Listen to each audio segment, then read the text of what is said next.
Okay, we're going to go ahead and print our second color now. We have our registration set up perfectly. It's all set and ready to print, so we're going to go ahead and just print our first color. And just like when you're printing one color, pretty much this always goes exactly the same.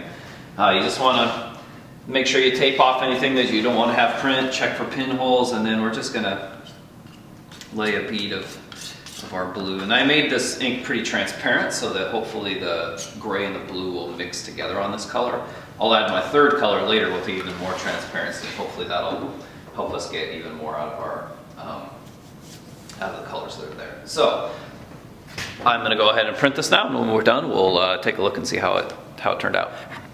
Okay, I'm going to go ahead and print my second layer. I'm going to lift up on this and flood my screen a couple of times just to make sure that the ink is good and activated in there. Set it down. I'm going to print on a piece of newsprint to start with.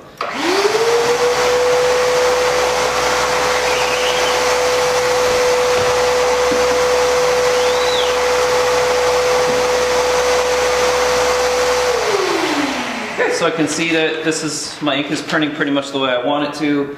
I have a good deal of transparency in there. You can kind of tell from looking at the ink. So I think it's ready to go. The only thing to watch out for is, since we put our screen in backwards, our pins are up here, and the last thing you want to do is start your squeegee on the other side of that and pull it, because it'll end up punching holes in the screen, which is always a drag. So just make sure that you start and stop your stroke well before you hit the pins, and you should be just fine with that. So I'm going to get one of my prints over here that has the registration marks on it, and we're going to see how it looks when we start printing everything all together on this.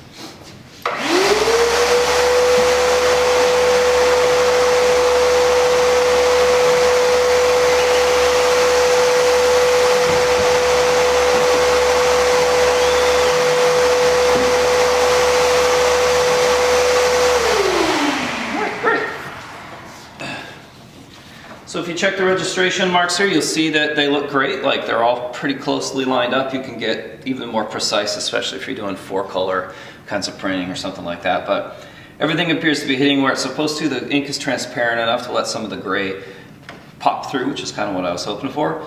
And so now I just will go ahead and I would complete the rest of my addition. But before I do, what I wanted, the next stage would be to take some tape and just tape off any of my registration marks or anything that I don't want to have print, right? So I have all these registration marks on here that I'm going to want to tape off before I go to print the rest of this edition, because I don't want that on the good pieces of paper.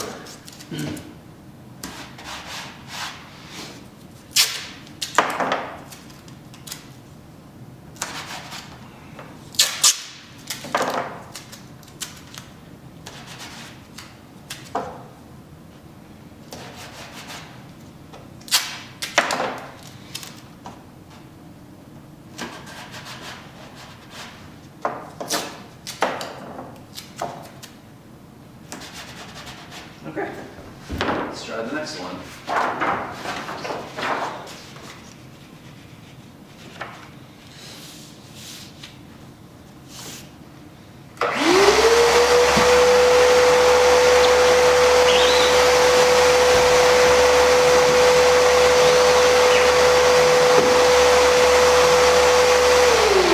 Okay.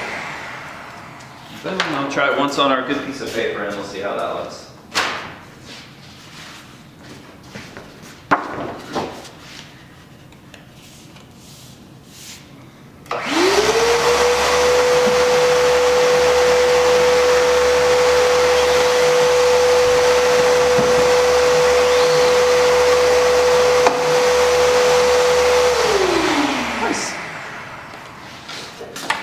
Okay, so everything's pretty well printing the way you want it to.